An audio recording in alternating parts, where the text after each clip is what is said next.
making repeatedly poor choices, it's generally not because they are willful and they are doing this consciously.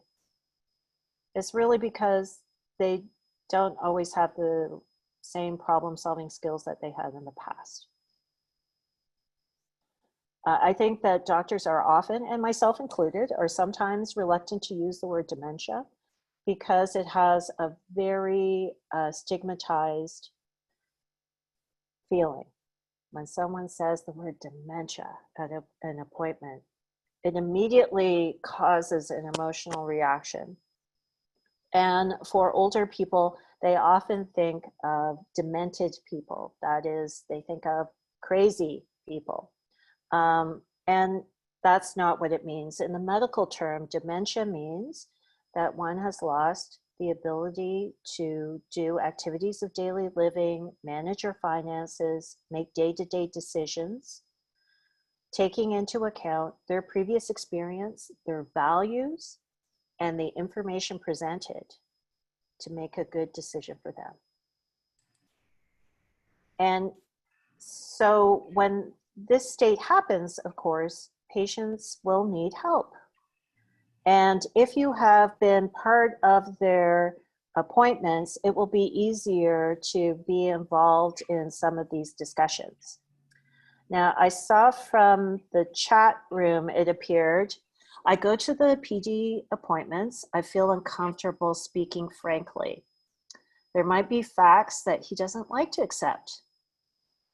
Most of the time, I try to have a discussion with my husband as to what we want to discuss before, but there's still symptoms and facts he doesn't accept and doesn't think it is necessary to mention. Is it appropriate to talk to the doctors in private behind my husband's back? Does that infringe on patient confidentiality or an option at all? So in the strictest sense, in the United States, for instance, you would not be able to speak to the doctor unless your husband had a written consent form. In Canada, we use something called the circle of care. And so this means the family doctor could call me, a physiotherapist could call me about your husband, and the spouse, unless explicitly forbidden, can talk to the doctor. Children, adult children become a little more challenging, and sometimes what we have to do is ask permission. And it does become difficult if it's left too late, because then the person often feels, knows that there's something not right about their memory and thinking. And they're feeling uncertain and they don't want to be discovered. You know, and it's natural if you think about it. You've gone through 60, 70 years of your life being fully autonomous, doing everything on your own. And now things are slipping away. It's becoming harder to solve problems. It's becoming harder to grasp all the facts that you need. And people are asking you very complex questions. And you don't want to be discovered as being less than. You know, I think that's a big fear for all of us. You know, to be less than the perfect doctor, to be less than the perfect Parkinson Association Alberta employee, to be less than a spouse, to be less than is such a strong fear. And so I would hope that you're able to, your doctor is attuned enough to realize when some questions are being asked, if you are making the face, that they say, I wonder if I could ask your wife about that. Frequently I do that. I'll say, I wonder if I could ask your daughter. I wonder if I could ask your son or your wife.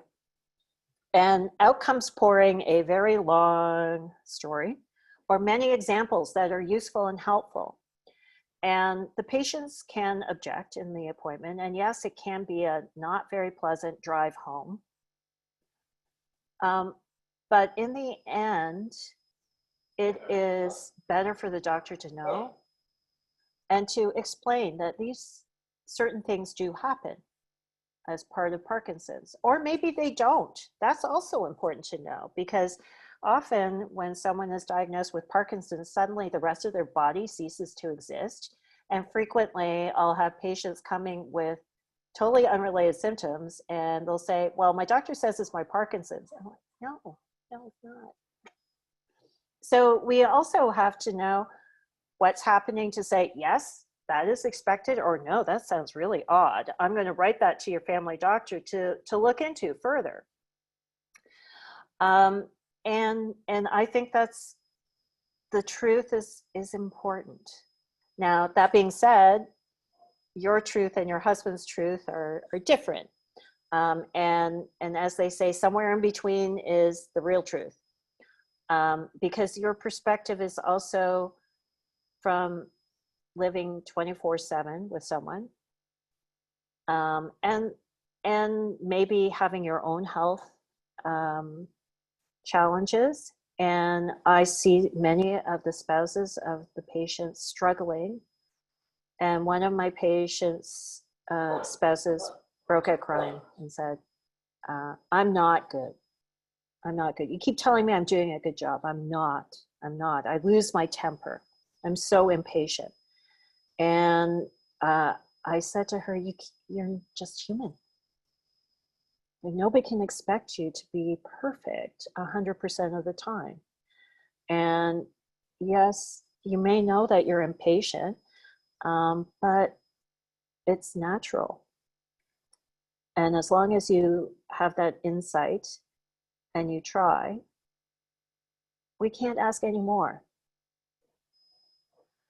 And so sometimes I think because we're all trying to protect the person with Parkinson's, we're less than honest about what's going on.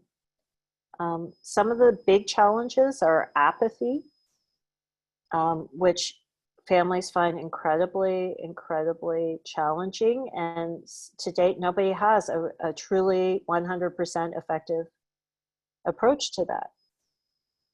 The other is hypersexuality is a hidden secret among spouses of people with Parkinson's, and can be very traumatic for the spouse, because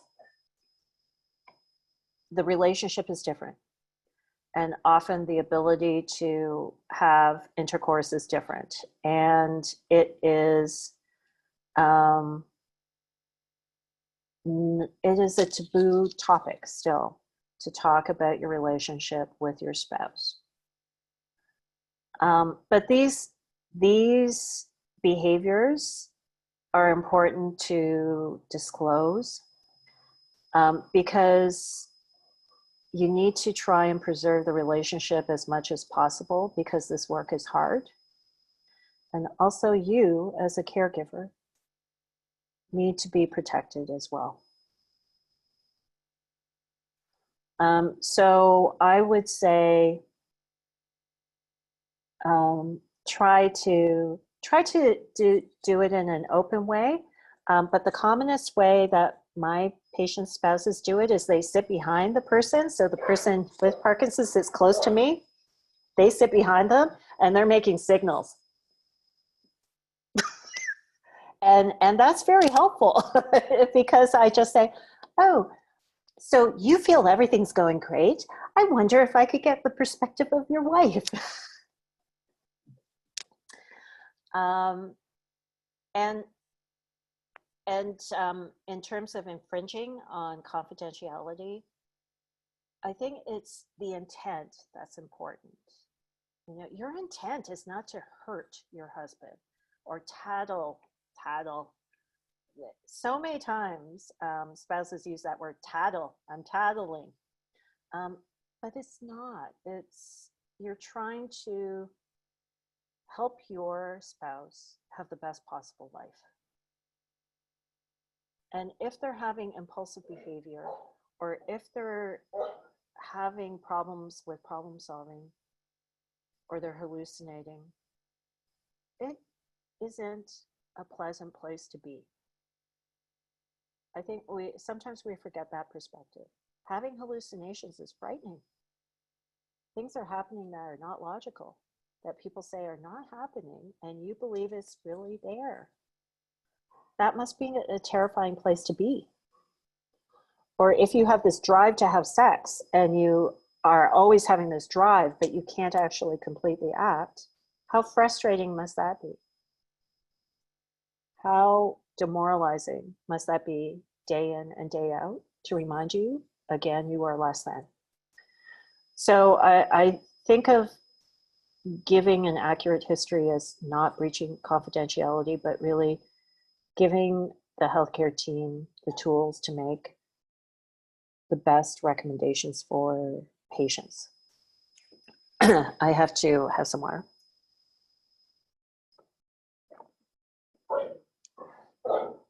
So someone said, I'm glad you're bringing up losing patience. I feel so bad when I catch myself being short. So some of the strategies that can help with that are confirming if your spouse actually does have dementia or has apathy.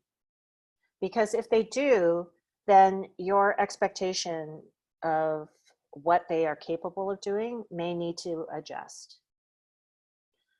And you know that saying, you have to pick your battles. There are some battles that you just don't want to engage in, and others that you sort of say, like bathing. We need to bathe because we all want to be pleasant to be around. But other things like washing the car, that's optional. Like those are trite examples, but I think it gives you an idea of some things you just have to let go. The other is many spouses get caught in the cycle of needing to have the person with Parkinson's acknowledge you are correct and your logic is correct. I go through this several times a day with my own husband. And he knows now to concede because he says, yes, you're always right, dear. But with Parkinson patients, they may not be able to follow your logic. So an example might be a patient was asked to clean out the furnace filter. And so he pulled out the furnace filter, and then he started taking just a random tube and running it over the filter. And he was saying to his wife, I'm cleaning it. And she said, no, that's not how you do it. Why are you doing it that way? He has no clue why he's doing it that way. He probably doesn't even remember how to do it. And so to instead of saying, but look, I know how to do it, you should know how to do it, you may have to just say, okay, those are things he can't do now. Or if he does do them, I have to put it out step by step in order for him to help him understand how to complete the task. So that's one way. The other is if the person with Parkinson's is highly anxious and persistently asking the same question. So an example is, so we're going to the bank at noon. And then the person with Parkinson's says, when are we going to the bank? At noon. When are we going to the bank? At noon. Are we going to the bank now? No, we're going at noon. What time are we going to the bank? And you're just like, oh my God, I have answered this question so many times. So when you enter that endless loop of asking the same question over and over, after the second or third time, depending on your level of patience, you shift the topic. So instead of talking about the bank, when he says, when are we going to the bank? You say, would you like a bacon sandwich today? Sometimes changing the topic makes them go, oh yeah, bacon. I love bacon. I would like a bacon sandwich. And it's enough to get them off that endless loop because they're so anxious, but they can't register the information you've given them. So in their anxiety, they keep trying to confirm the information over and over again. So those are some techniques. The other is to have some time away for yourself. Many times people say, oh, I feel selfish. Well, but you need time away for yourself. You need some time to have a coffee or a cup of tea and not think about every aspect of the person with Parkinson's life. You need some time to have, you know, that cupcake with all that buttercream icing and talk to your girlfriends about Meghan Markle and whether you think her latest hat was good. You just need some time away to remember what it's like to be you. I think that this is an important aspect for caregivers, that you are so much more than a caregiver. You're still a person. You're still a person who has hopes and dreams and needs, and you get tired and you get crabby and you get hungry and you get fed up. And in the words of one of my patients' wives, sometimes I just want to run away. But you don't, you keep at it, and you deserve some time away. So I would encourage you, if you have been completely devoting your life to your spouse, to try and work in, sorry, that's my puppy. Try and work in 1 hour at first of respite for yourself. And then over time, it will become easier to work in more and more opportunities for respite. Even though we're isolated, you can go to a park with your friends and sit 6 feet apart and have a coffee. You can go walking in the malls early in the day when it isn't crowded and the air is still good, and just window shop. But have some time away for yourself, and also look after your own health. Many times the spouses have neglected their own health. Like when I ask them, when was the last time you went to a doctor? Oh, I can't remember. But they're taking their spouse to the cardiologist, the respirologist, the internist, the geriatrician, the neurologist, the physiotherapist, the exercise classes, the speech language pathology classes, the CRIS program. And they have not yet gone to their own doctor or gone to the dentist and looked after their own health. You have to take some time to do that. The other challenge I find is many of my older patients do not want to involve their adult children in the care. And often they say, my children are too busy. And that may be true, but almost, I would say 90% of the time when I call adult children, they say, oh, thank God you called.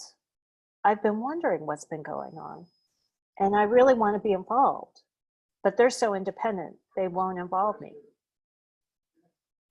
So I think that that's really an important source of respite, that your kids don't just come and dump off the grandkids and that's their idea of visiting with mom or dad, that they actually come and they let you go for a couple of hours so you can have some time away, have something with your friends, or go to an exercise class.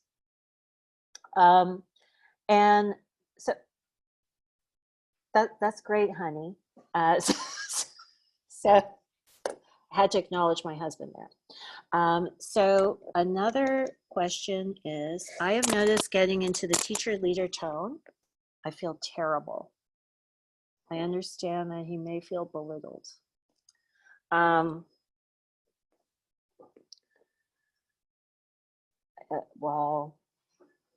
That is such an insightful question, and really very poignant.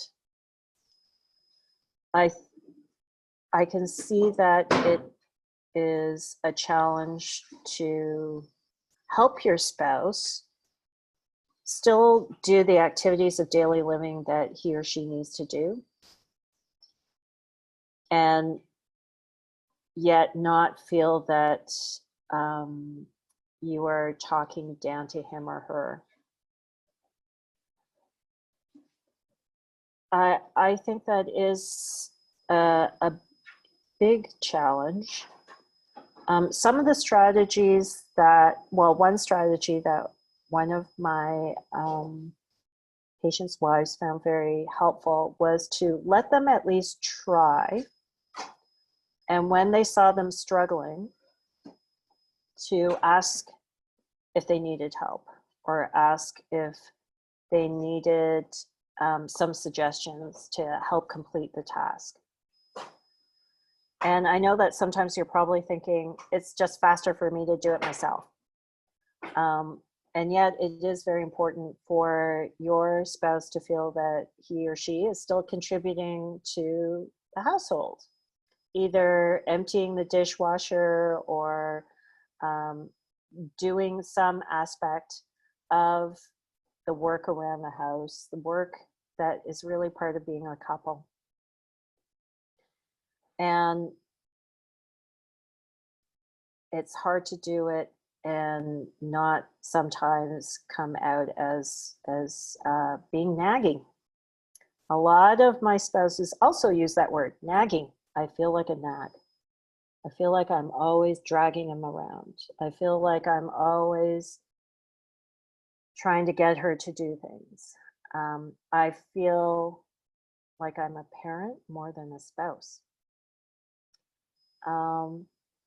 And I don't know what is the best way to approach that, I have to say.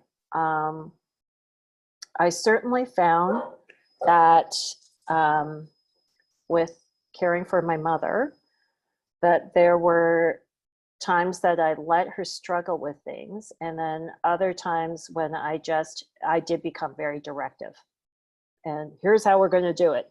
And that generally did not go over well with my mother's personality. So I think also the feedback you get from your spouse is important, because you may think you sound belittling. On the other hand, your spouse may think, oh, thank God she told me how to do this. I did not know how to approach this at all. So sometimes you may actually be rescuing them from a struggle. Many times patients are described as being like deer in the headlights when they're approached with a task. And so if you do give them some hints or some help, it can reduce some of that stress for them. We have no one to provide us with respite. I'm taking care of my father. What resources can you offer? I would say in Alberta, prior to COVID, home care resources were quite exceptional. And I would encourage people to consider home care. If you live in the Edmonton area, to consider Choice. Choice has also been suspended because of COVID, but hopefully will reopen shortly. And having come from Ontario, I will tell you that the home care resources in Alberta, although they're less than what everyone would like, it's way superior to what was available in Ontario. So home care can provide, a home care manager would do an assessment of your father or spouse, and then see what resources they were eligible for. That can include respite on a weekly basis. It can include bathing. It can include some medication management. They will also do a home safety assessment, and they can provide some direction for day programs. So I think it's useful to ask for home care. And I would say that because we've had so few cases of COVID in Alberta, that people should feel comfortable that the home care staff have been adequately equipped and are safe. Because if you are struggling, it'll be worse if they go to the hospital. And home care is that bridge that can help maintain people at home. Okay, I'm losing track. Oh, sorry. Do I need to hold up the microphone? Kat, can you tell me, do I need to hold up the microphone, or are you hearing me okay with the microphone down? I can hear you fine. Okay. I'm just, yeah, they didn't hear it, so I just sent it to them. Okay.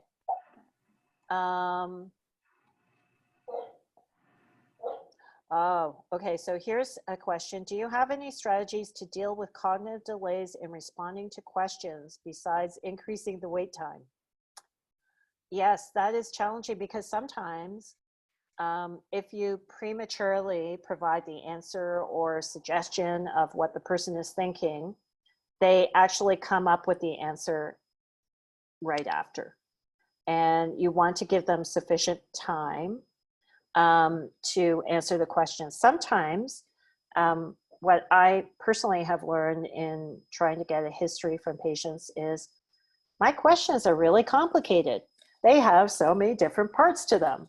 And no wonder why the patient actually gets lost between answering the first part and then finishing at the last. They can't remember what all the other parts are.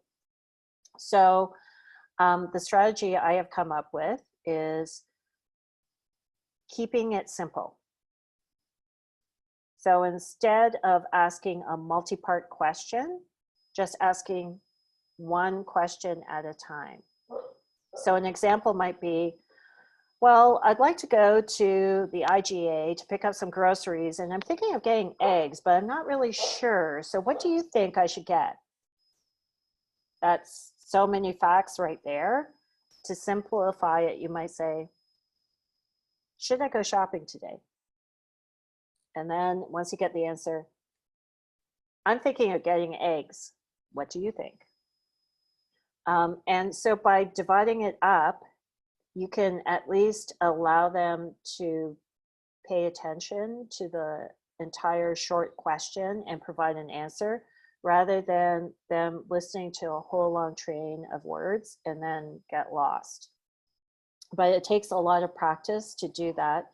And even now I find myself sometimes, I think that was a really bad question I asked. I better rephrase that because they're not going to figure it out. Can you give names of a psychologist that can talk to help someone with dementia? Can I ask that person to clarify? So the question is, can you give me names of psychologists that can talk to help someone with dementia? Like, are you asking for yourself or for the person with dementia? And I can't really give specific names, but the resources would be through the mental health centers that are sponsored by Alberta Health Services. Also, some of the primary care networks have psychologists attached to their primary care network, and then you can get a referral through that method. Psychologists are also private, and so you can pay for it privately, although that can be quite expensive. And for that list, you might go through the Alberta Psychology, the Alberta College of Psychologists and Psychotherapists. I am struggling with my husband's deteriorating mental sharpness. Okay, so the question is, I'm struggling with my husband's deteriorating mental sharpness. I am having to do most of the finances. Part of the reason is because of the amount of time to do it, but also apathy. Tasks that are on his to-do list seem to remain for a very long time. What can I do to adjust this changing role and still get some things done from the to-do list? So I think what you're observing is that your spouse, for either problems of apathy and lack of motivation, or problems of being having more cognitive difficulties in processing the information and making sure he doesn't make a mistake, is not attending to the finances of your home. And that is important that it gets done. Otherwise, you are needlessly paying penalties. And so therefore, to get things done, you might actually automate things, both for him and for you.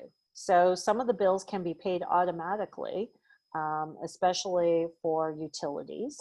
And you might be able to arrange that through the bank. So then it even decreases the burden on you.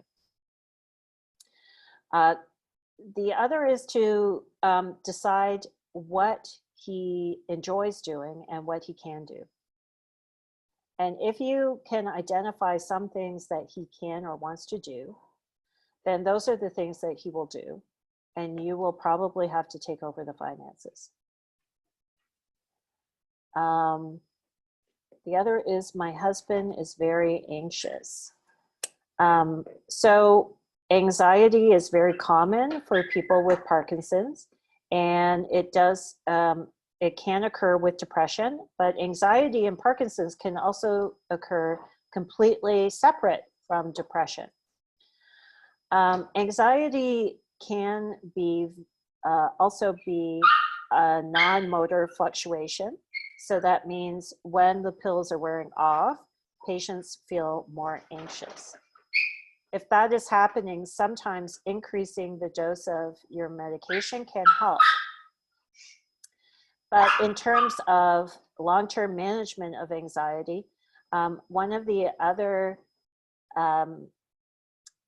things to be aware of is that anxiety can actually be one of the symptoms that occurs with cognitive decline.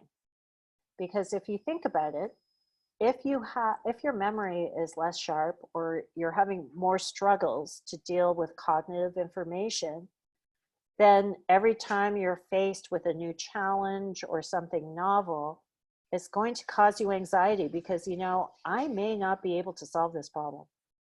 I may not be able to remember all the information that's important. And so if anxiety is present and your husband has not been diagnosed with cognitive problems, that should be a question at the next appointment, is whether there are cognitive problems that are present and that this is the cause of the anxiety. Typically, the cognitive problem that occurs with anxiety is the executive function. So if we think about executives, they make decisions, they problem solve. And so often families will say, oh, his memory's so great. But then if you ask, yes, but if he was given the stock market information, would he be able to understand it anymore? Or if the roads were closed off around your home, would he be able to navigate around those detours and make his way to the destination and make his way back easily? And that's the sort of things that are highlighted in the cognitive problems with Parkinson's.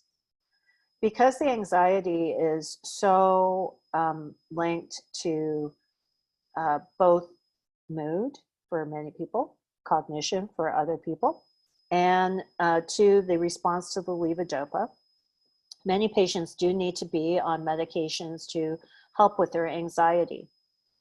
And for many patients, this is really challenging, because when they got Parkinson's, this was the first major medical problem they had. And now all of a sudden they're getting a pill for Parkinson's, a pill for anxiety, a pill for depression, a pill for their bladder, a pill for constipation.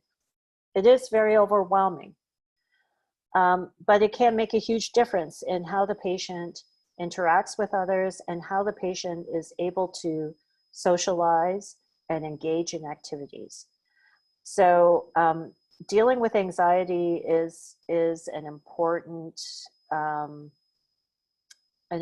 thing for the healthcare team, but also for you and your husband to manage. Exercise should also be considered as a good management tool for anxiety, because when people exercise, they have lower levels of anxiety and depression and often have better feelings of well-being. And in Parkinson's disease, it has been associated with a slower progression of the illness. And in terms of memory and thinking, it has also been associated with improved memory and thinking. So exercise can be really a cornerstone of managing anxiety. So the next question is, again, surrounding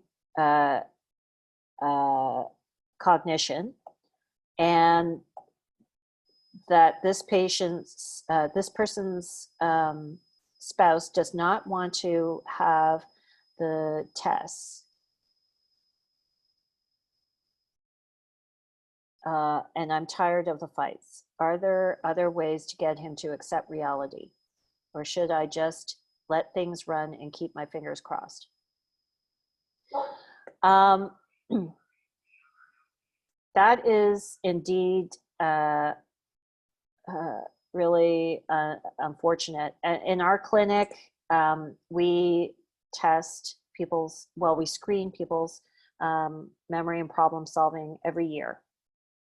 And that's just part of the routine. And so that avoids the argument of people. We have had occasional patients who have walked out of the clinic and refused the test.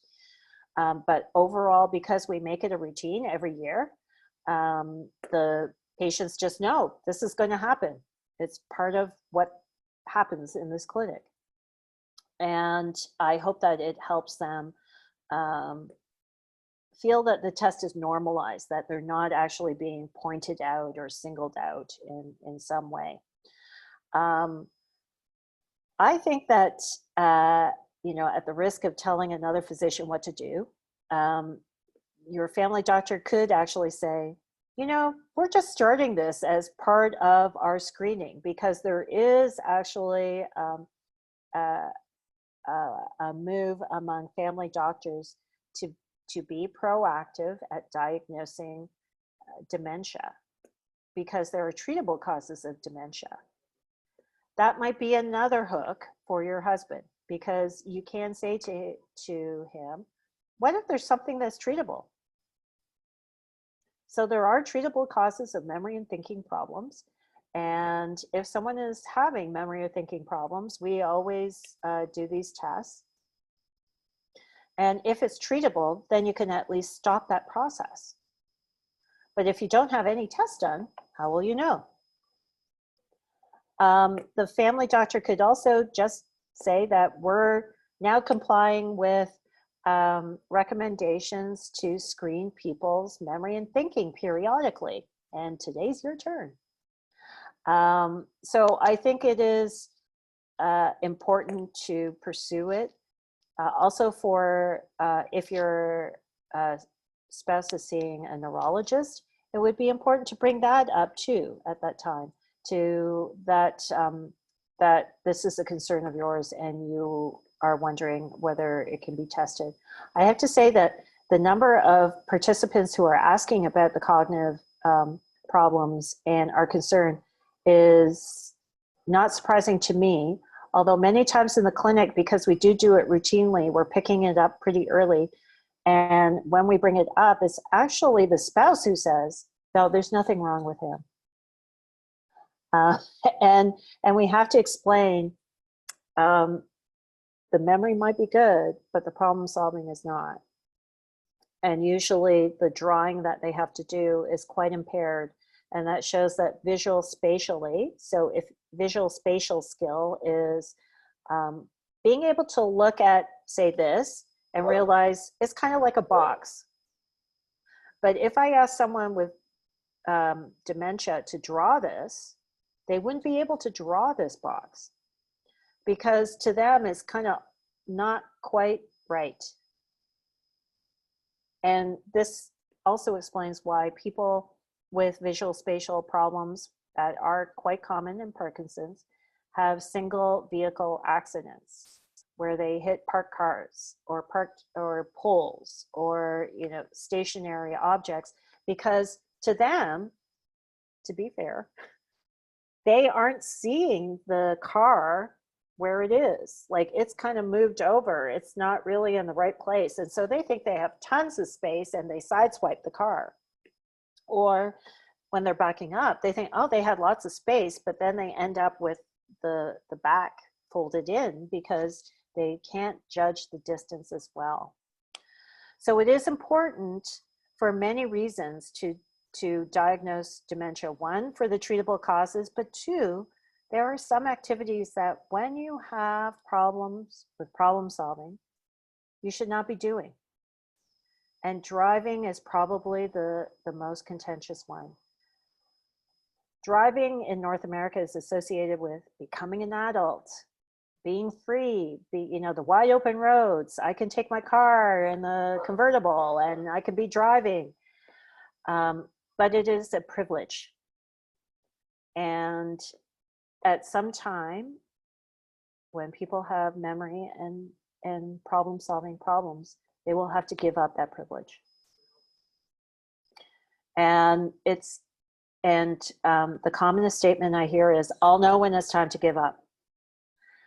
And unfortunately, because the problem solving skills are impaired, those signs that might tell someone else there's a problem with my driving, actually to them is, those things were improperly placed.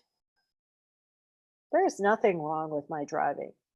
I don't see what's wrong with parking in the middle of the parking lot and not observing the lines. And so it's important for us to identify those memory and thinking problems, because it could be a safety issue for you if you're the passenger in the car, for other people on the road, for children playing on the street, but also even for mundane things like the earlier person who said, well, I discovered he wasn't actually paying our bills. And so I had to start assuming some of those duties.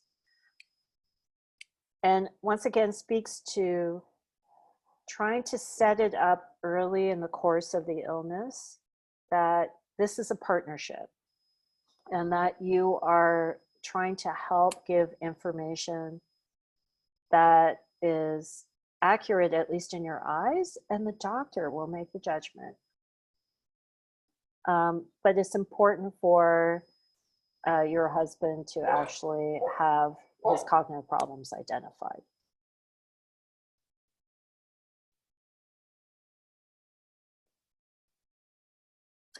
So I've gone over time, but I was late. I really, really apologize again for that technical glitch.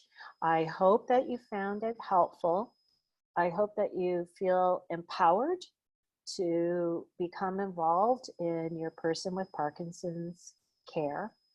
And at least in our clinic and all the residents I teach, I tell them your patients' families are your allies.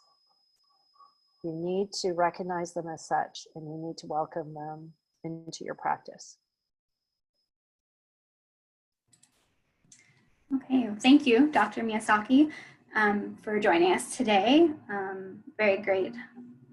We really appreciate your time, and thank you everyone for joining us. Our next scheduled webinar is June 17th. That's next Wednesday at 10 a.m. Elder Abuse Prevention. Okay, that's not me, right? I'm only joking. Yes, it's not me. Okay. Please visit our website, parkinsonassociation.ca, or follow us on social media. All webinars will be shared on our YouTube channel and our website. Okay, thank you everyone for your patience, and thank you for your questions. And, you know, just know you're doing a great job, and I really appreciate everything you do for your person with Parkinson's. Without you, they would be lost. Thank you. Thank you.